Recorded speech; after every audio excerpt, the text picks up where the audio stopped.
Llegó el 9 de septiembre y con ello el fin del verano. Ya eran todos recuerdos y sensaciones.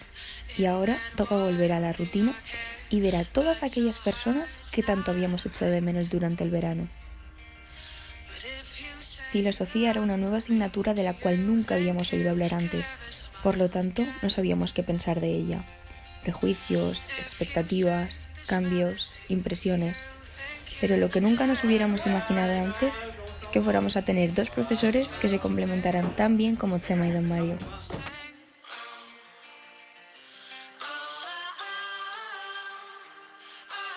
Valencia, Inglaterra.